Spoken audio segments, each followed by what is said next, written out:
지난 수요일 저녁 예배 때 시편 129편 말씀을 통해서는 괴롭힘이라는 주제에 대해서 잠깐 말씀을 상고했습니다.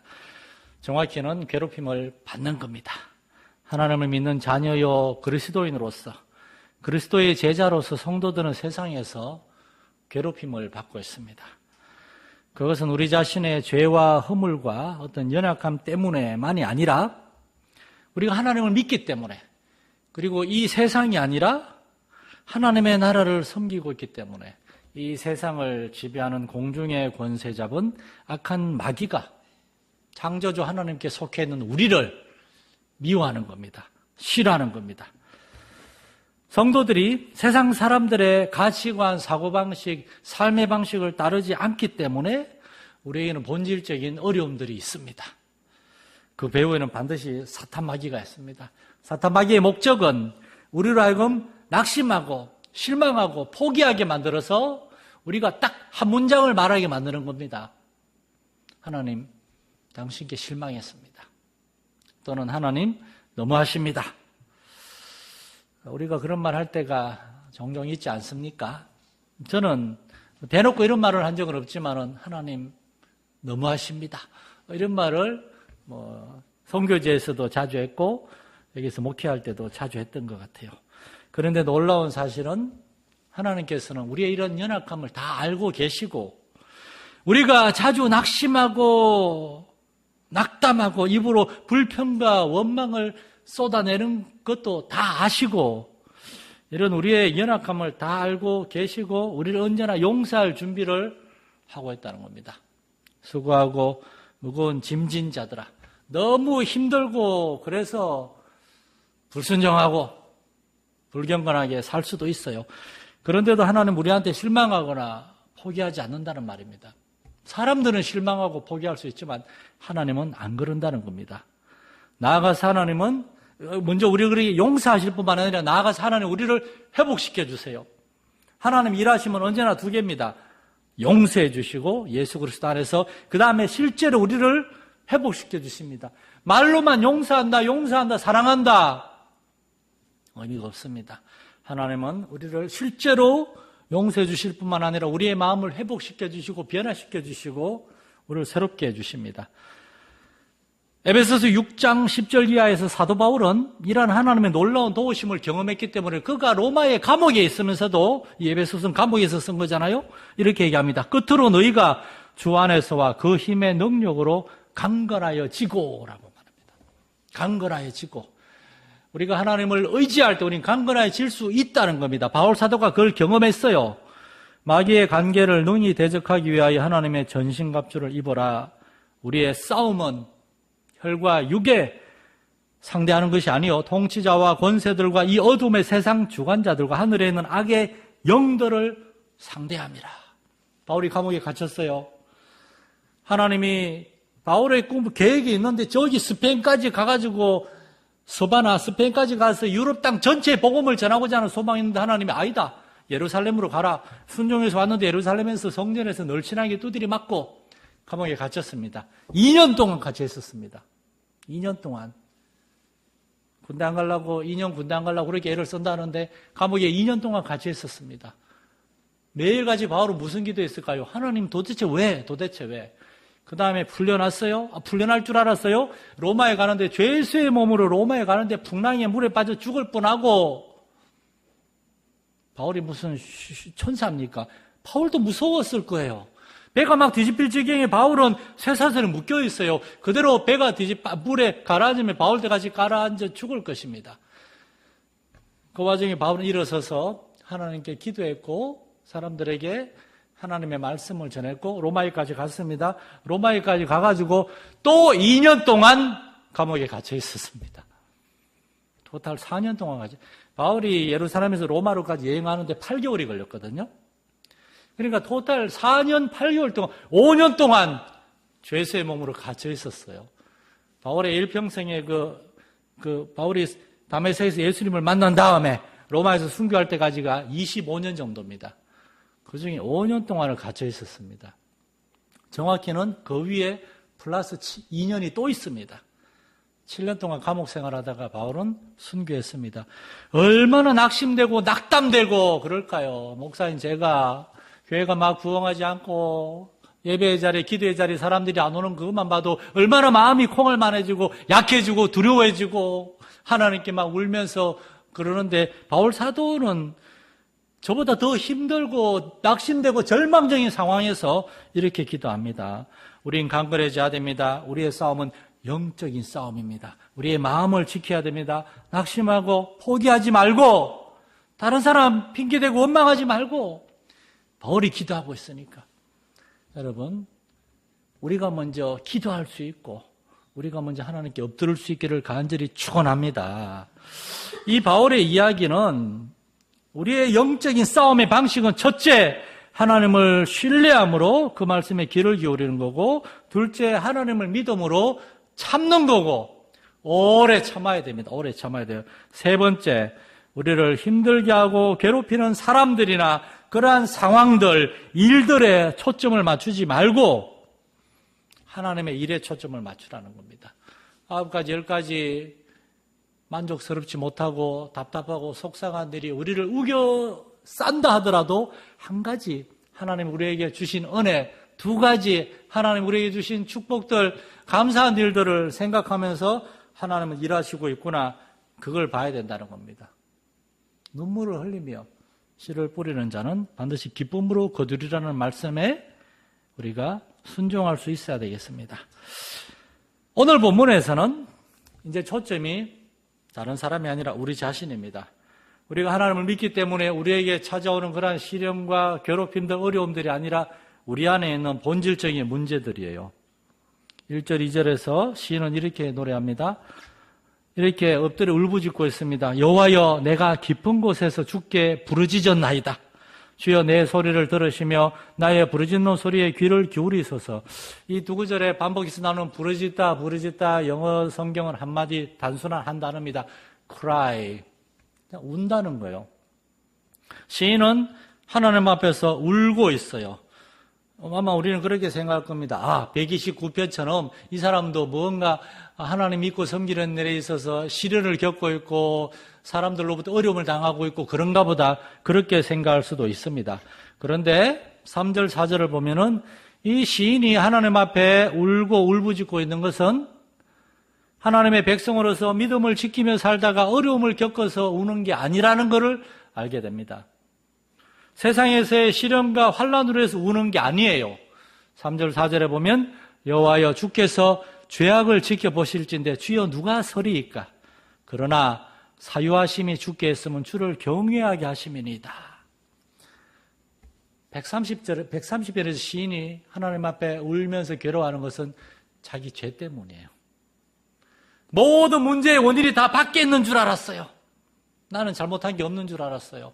그런데 알고 보니까 내 안에 더 큰 문제가 있다는 것을 깨달았습니다. 내가 하나님을 섬긴다고 하면서, 말로는 하나님을 사랑한다고 하면서, 하나님을 믿는다고 하면서 헌신, 그 헌신이라는 말이 굉장히 어려운 말인데 얼마나 오늘 아무렇지도 않게 그런 표현을 합니까? 그 헌신이라는 말 그대로 우리의 자신을 온전히 드리는 겁니다. 우리가 정말 그렇게 많이 말하고 찬양하고 고백하고 그러면서도 정작 우리의 삶은 우리의 말과 우리의 고백하고는 너무나 동떨어져 있다는 사실을 시인이 깨달았어요. 저 사람 기도 더 해야 되는데, 예배 열심히 해야 되는데, 신앙생활 제대로 해야 되는데, 언제나 다른 사람만 보고 있다가 어느 날 하나님의 역사하심으로 자기 자신을 보게 된 겁니다. 그리고 자기 안에 더 큰 죄가, 다른 사람에 있는 죄가 티끌 같다면 자기 안에 덜포 같은, 나무 판때기 같은 큰 죄가 있다는 것을 깨달은 겁니다. 그게 바로 죄악이란 단어입니다. 3절에 나오는 죄악이란 단어. 1, 2절에서 시인이 내가 깊은 곳에서 우는 까닭은 그가 자신의 죄와 연약함을 깨닫고 하나님 앞에서 완전히 침체하고 좌절하고 낙심에 처했기 때문입니다. 시인이 우는 이유는 자신이 죄인임을 깨달았던 것입니다. 우리는 죄에 대해서 얼마나 진지하게 생각하고 있습니까? 십계명의 안식일을 기억하여 거룩하게 지키라. 제5계명에 분명하게 얘기하고 있는데 주님의 날을 얼마나 아무렇지도 않게 생각하고 살아가는 사람들이 얼마나 많습니까? 아무도 죄라고 생각하지 않습니다. 성령 안에서 항상 기뻐하라. 쉬지 말고 기도하라. 범사에 감사하라. 이는 그리스도 예수 안에서 너희를 향한 하나님의 뜻이니라 말씀하시는데 우리는 항상 기뻐하고 있습니까? 쉬지 않고 기도하고 있습니까? 우리 모든 일에 감사하고 있습니까? 저 자신만 생각해도 이 말씀에 순종하지 못한 죄인입니다. 죄는 성도들을 하나님에게서 떼어놓습니다. 죄를 짓게 되면 자기가 죄를 지었다는 것을 알건 모르건 하나님과의 관계에서 어려움이 생깁니다. 이사야 59장 1절부터 보면 여호와의 손이 짧아 구원하지 못하심도 아니요 귀가 둔하여 듣지 못하심도 아니라 오직 너희 죄악이 너희와 너희 하나님 사이를 갈라놓았고 멀리 떨어지게 했고 너희 죄가 그의 얼굴을 가리어서 너희에게서 듣지 않으시게 함이니라. 이는 왜 하나님이 우리의 기도를 듣지 않고 우리에게 얼굴을 향하지 않는가 하면 그 이유는 너희 손이 피해 너희 손가락이 죄악에 더러워졌으며 너희 입술은 거짓을 말하며 너희 혀는 악독을 내밀어. 우리의 손과 우리의 발로 행하는 여러 가지 일들, 우리의 입술로 우리의 혀로 말하고 하는 모든 것들 속에서 우리가 하나님 앞에서 얼마나 많은 죄를 짓고 있는데 우리가 그걸 깨닫지 못하는 거예요. 죄는 하나님과 우리 사이를 가로막는 유일하고도 가장 큰 장애물입니다. 하나님은 죄인에게 딱 한 가지 은혜밖에 베풀 수 없습니다. 용서해 주는 거예요. 죄인은 하나님께 용서를 받아야 됩니다. 그런데 죄인들의 특징은 자신의 죄를 깨닫지 못하고 자신이 하나님 앞에 지금 죄를 짓고 있고 자신이 하나님 앞에 지금 불경건하게 살고 있고 자신이 하나님 앞에 지금 불순종하고 있다는 걸 죄인들은 깨닫지 못하기 때문에 하나님께 절대 용서를 구하지 않습니다. 그러니 하나님은 그들에게 아무런 은혜도 축복도 형통함도 평탄함도 주실 수가 없다는 겁니다. 저 자신을 비롯해서 하나님을 믿는 많은 성도들이 자신들의 죄를 깨닫지 못하고 참된 회개에 이르지 못하고 그 죄로 인해서 영적 침체에 빠지는 모습을 저는 자주 봤습니다. 우리 안에 있는 불신앙과 불경건과 그러한 내적인 거요. 그게 겉으로 드러나서 우리의 말하는 것과 우리의 행동하는 것들, 우리의 삶의 모습에서 정말이지 불의하고 죄악된 그러한 모습들이 너무나 많은데 우리는 그걸 깨닫지를 못해요. 우리는 얼마나 하나님보다 세상을 더 좋아합니까? 하나님의 말씀에 우리는 얼마나 귀를 기울이고 있습니까? 우리는 하나님 앞에 겸손하게 쉬지 않고 기도하고 있습니까? 말씀 읽지도 않고 묵상하지도 않고 기도하지도 않고 우리는 매일매일을 살아갑니다. 하나님의 나라와 하나님의 의를 추구하지도 않습니다. 그런데도 우리는 하나님의 복을 바라고 있습니다. 많은 목사님들이 그런 얘기를 하십니다. 복을 받기 위해서는 복받을 사람이 돼야 된다고. 하나님은 언제나 우리에게 복을 주기 원하시는데 우리는 복을 받을 준비가 안 되어 있어요. 하나님께서는 독생자의 피값으로 우리를 구원하셨고 그 아들의 십자가와 부활을 통하여 하나님의 나라를 세우셨고 우리를 하나님의 나라에 속하게 하셨어요. 이제 우리는 구원받은 자녀요 하나님 나라의 시민이라는 이중의 정체성이 있어요. 우리 한 사람 한 사람으로서는 구원받은 하나님의 자녀가 되었고 또한 공적으로는 하나님 나라의 백성입니다. 그런데 우리는 하나님의 나라를 위하여 먹고 마시고 살며 일하지 않는다는 겁니다. 우리는 하나님의 나라가 아니라 이 세상을 위하여서만 살아가면서도 왜 우리에게 복을 주지 않느냐고, 왜 우리의 삶에 형통함과 평탄함을 주시지 않느냐고, 왜 시련과 고난이 끊이지 않느냐고 하나님께 불평하고 원망하고 있는데 이러한 상태가 바로 죄로 인한 영적 침체의 상태입니다. 하나님과의 관계가 끊어진 게 아니에요.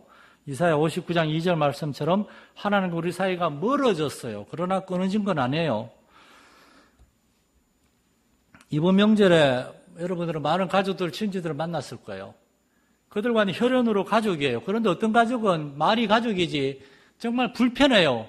건강하지 못한 관계예요. 그들과 같이 만나고 어울리고 대화할 때마다 스트레스를 받아요. 신앙 안에서 하나도 아니고 그런데도 참고 그걸 우리 끊을 수는 없어요. 마찬가지로 하나님과의 관계에 있어서도 우리가 하나님과의 관계에서 건강한 관계에 있지를 못할 수도 있어요. 하나님 우리를 너무나 사랑하시는데 우리가 그 하나님의 은혜와 사랑을 올바로 받아들이지를 못하고 있다는 겁니다. 3절 말씀에서 여호와여 주께서 죄악을 지켜보실진데, 지켜본다는 말 그냥 보는 게 아닙니다. 꿰뚫어 보는 거예요. 죄는 겉으로는 잘 드러나지 않으니까 여러분이 그냥 도둑질을 하거나 무슨 어떤 사람을 때리거나 그런 겉으로 드러난 죄를 짓는 게 아니잖아요. 이 죄는 하나님만이 보실 수 있는 은밀한 곳에서 대부분 일어납니다. 우리의 영혼, 우리의 마음 깊숙한 곳에서, 또한 다른 사람들과의 관계가 아니라 저기 세상 속에서 다른 사람들 알 수 없는 그 속에서 우리는 하나님 앞에 죄를 짓게 됩니다. 그러나 하나님은 불꽃 같은 눈동자로 우리의 영혼과 관절과 골수를 다 꿰뚫어 보고 계시고, 사람들은 보지 못하지만 하나님은 우리의 삶을 다 감찰하고 있다는 겁니다. 우리는 때때로 하나님 앞에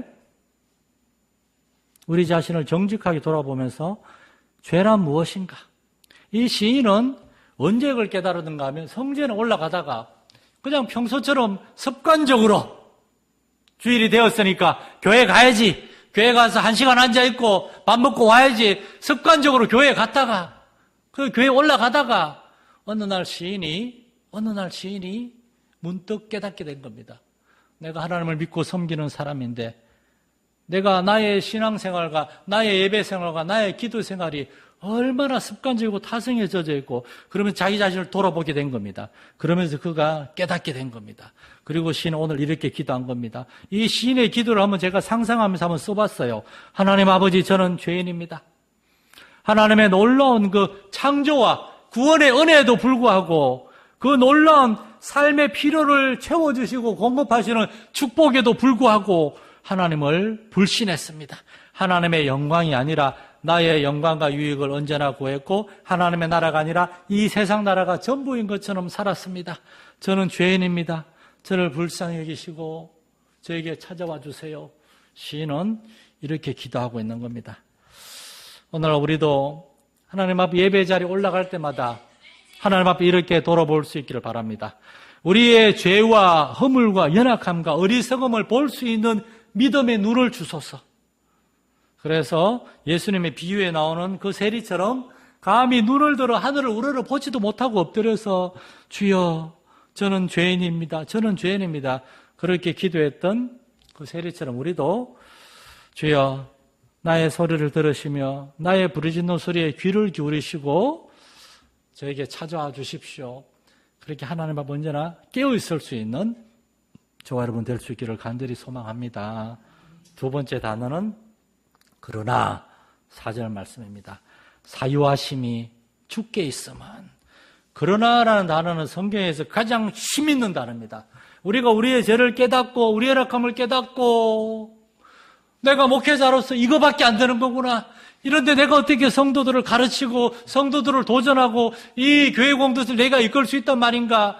저 자신 때때로 막 한없이 약해지고 두려움에 빠지고 나는 도저히 말씀을 전하지도 못하겠고 목회를 할 자격도 능력도 없는 것 같다. 그러한 두려움에 빠질 때 여러분 각자의 죄와 허물과 연약함과 여러분의 삶에 있어서 하나님께 합당하지 못하다는 그러한 사실을 깨닫고 두려워하고 낙심하고 괴로울 때 성경은 우리에게 말씀합니다. 그러나 사유하심이 주께 있다라고 말합니다. 이 사유라는 말은 깊이 생각한다 그런 뜻이 아닙니다. 이 사유는 용서할 너그러울 유자를 써서 너그럽게 용서해 준다는 말입니다. 개역 한글판에도 사유라고 되어 있는데 개역 개정에도 그대로 번역했어요. 그냥 용서하심이라고 번역했으면 얼마나 쉬웠을까요? 영어 성경에서는 정확하게 forgiveness, 용서가 주께 있다고. 주님 안에 용서하심이 있다고. 4절 말씀의 정확한 의미는 그러나 주님 안에는 용서하심이 있습니다. 이 말은 두 가지 의미가 있습니다. 첫째, 하나님만이 우리를 용서하실 수가 있다는 것. 두 번째, 하나님 우리를 용서하기를 원하신다는 것. 용서하기를 기뻐하신다는 것. 우리의 죄와 허물과 그로 인한 영적 침체에서 우리를 용서하시고 그 다음에 우리를 회복시켜 줄 수 있는 분은 하나님밖에 없습니다. 그리고 하나님은 그 일을 하기를 원하세요. 또한 목회자로서 감사한 일 중에 하나는 성도들이 어렵고 힘든 일을 겪고 있던 사람들이 일정한 시간을 지나면서 예배를 통하여 말씀을 통하여 기도를 통하여 또한 부족한 종이지만 저와의 대화와 어떤 나눔을 통해서 시간이 걸리더라도 마침내 조금씩 회복이 되고 어느 날 목사님이 정말 그때 힘들었는데 이제 좀 회복이 된 것 같습니다. 정말 제 연약함을 깨닫고 제 욕심을 내려놓고 지금 하나님만 단순하게 하나님만 집중하고자 합니다. 그러한 고백을 들을 때 이분이 이제 바닥을 치고 이제 올라가고 있구나. 목회자인 저도 그렇게 기쁜데 하나님이 그러한 사람들을 보면서 얼마나 기뻐하시겠습니까? 누가복음 15장에 보면 탕자가 돌아올 때 아버지는 성경에 그렇게 나오지 않지만 아마 벗은 발로 신발을 신지 않고 그냥 옛날 벗은 양말만 신은 채로 막 뛰어나와서 둘째 아들한테 달려가가지고 둘째 아들은 계획이 있었어요. 아버지, 저는 죄인입니다. 하늘과 아버지께 죄를 지었으니 저를 이제 아들이 아니라 아버지 집에 품꾼 그냥 하인의 하나로 생각해 주십시오. 이거를 이미 머릿속에 수십 번, 수백 번 연습을 했기 때문에 아버지가 달려오는 순간 아버지한테 엎드려가지고 아버지, 저는 하늘과 아버지께 죄를 이렇게 하려고 그랬는데 한 문장이 끝나기도 전에 아버지가 아들을 꼭 끌어안고 울면서 그 얼굴에 입을 맞추면서 내 아들아, 너는 죽었다가 다시 살아났다. 너는 죽었다가 다시 살아났다. 여러분, 우리가 우리의 죄와 연약함을 깨닫고 하나님 앞에 겸손하게 엎드려서 때로는 통곡으로, 때로는 눈물로 하나님 앞에 우리의 죄와 허물을 고백하면서 하나님의 은혜를 구하고 성령의 죄 씻음과 성령의 회복시켜 주시기를 구하며 기도할 때 하나님 이렇게 기뻐하시면서 저와 여러분에게 찾아오실 줄로 믿으시기 바랍니다. 믿으시기 바랍니다. 그렇게 함으로 우리는 신앙이란 하나님을 경외하는 것이라는 것. 감히 이런 말을 쓰기도 들었지만 오늘날 많은 신앙인이라고 하는 사람들이 하나님을 너무나 가볍게 쉽게 생각하는 사람들이 너무나 많습니다. 하나님은 그런 하나님이 아니십니다. 지존하신 하나님이십니다.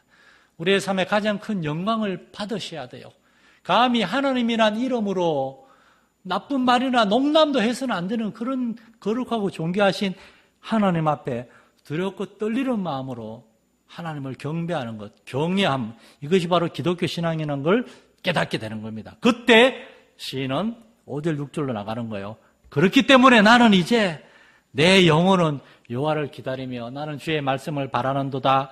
파수꾼이 아침을 기다림보다 내 영혼이 주를 더 기다리나니 참으로 파수꾼이 아침을 기다림보다 더하도다. 이 짧은 두 개의 구절이 기다린다는 말이 4번이나 나옵니다. 영어 성경에는 5번이 나와요. wait, 기다린다. 하나님을 기다리고 하나님의 말씀을 기다리고 하나님의 응답을 기다리고. 여러분, 신앙은 하나님을 기다리는 겁니다. 하나님이 마침내 응답하셔서 그 얼빛을 나에게 향하시고 일하시기까지 기다리는 거예요. 왜 일 안 하시나? 하나님이 안 도와주시나? 더 기다려야 돼요. 혹시나 내 안에 내가 깨닫고 회개해야 되는 그런 죄가 있지 않은가? 기다리고 또 기다려야 돼요. 그래서 마침내 하나님 우리에게 찾아오셨을 때 무슨 일이 일어나는가? 속량이 일어납니다. 7절 8절에 이스라엘의 여호와를 바를지어다 여호와께서 인자하신가 풍성한 속량이 있음이라. 그가 이스라엘을 그의 모든 죄악에서 속량하시리로다. 추석 연휴 끝나랴 설교를 짧게 하려고 마음을 먹었는데 너무 길게 해서 죄송하고요. 빨리 요 구절만 설명하고 마칠게요. 속량이라는 단어 안에는 2가지 뜻이 있어요. 속량이라는 원래 내가 돈이 궁해가지고 시계나 귀중한 것을 전당포에 맡기고 돈을 빌리는 겁니다. 근데 돈을 빌려가지고 일을 해서 돈을 벌었어요. 근데 그 물건이 너무나 소중한 거기 때문에 다시 돈을 주고 다시 사는 거를 속량이라 그래요. 그런데 속량인 두 가지 기능이 있어요. 첫째, 다시 사가지고 소유권이 내게 되는 거예요. 그 다음에 이게 전당포에 있을 때는 그냥 처박혀 있었어요. 아무 일도 안 하고 시계건 뭐건 전당포에 그냥 처박혀 있었는데 내가 사가지고 내 손목에 사서 제 기능을 회복하는 걸, 그걸 뭐라 그런가 하면 풀어서 자유하게 하는 겁니다. 하나님 우리를 마귀에게서 속량하신 이유는 우리를 죄인이 아니라 마귀의 노예가 아니라 하나님의 자녀 삼으실 뿐만 아니라 이제 우리가 마귀의 노예로 있을 때는 우리는 아무것도 못하고 죄만 지었는데 이제 우리가 하나님의 자유로운 자녀가 되어서 하나님을 위하여 하나님이 주신 생명을, 삶을 마음껏 기쁘게 살아갈 수 있는 존재가 되는 거예요. 하나님의 소유가 되고 그 다음에 하나님이 우리를 풀어놓아 주심으로 마음껏 살면서 하나님을 영화롭게 하는 것. 오늘 아침에 여러분은 찬란한 태양과 함께 눈을 뜨고 크게 심호흡을 하고 침대에서 일어나서 하루의 삶을 살았습니다. 무엇을 위하여 사셨습니까? 돈 벌려고요? 취미생활 하려고요? 건강을 위해 운동하려고요? 아닙니다. 하나님을 위하여서, 하나님을 찬양하고 감사하고 경배하고 하나님을 높이기 위하여 오늘 하루를 사신 줄 믿습니다. 우리가 오늘 부족했나요? 하나님은 내일 또 하루를 주십니다.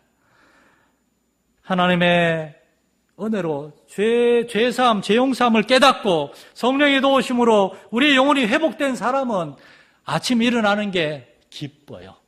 감사함과 바란다는 말은 기대한다는 말이잖아요. 하나님이 나에게 새로운 하루를 주셨다. 무슨 일이 있을 것인가? 내가 어떤 사람들을 만나서 어떤 말과 어떤 행동으로 그들을 도와주고 섬겨야 될 것인가? 그러한 기대감을 가지고 하루하루를 살아가게 됩니다.